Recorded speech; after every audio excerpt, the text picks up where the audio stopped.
ওই তো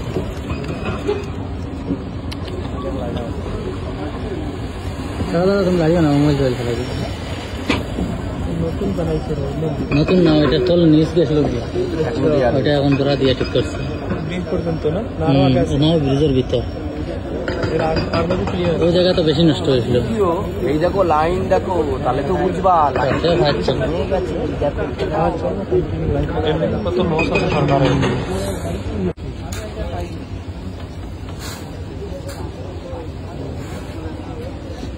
তবু নতুন এখন দিছে দেখিয়া আজকে তো মানুষ কম একটা দিছে মানে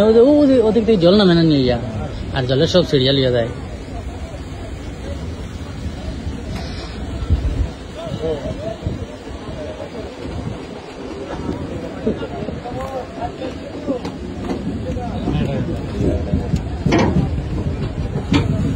ওই জায়গা পার হয়ে গেলে টেনশন শেষ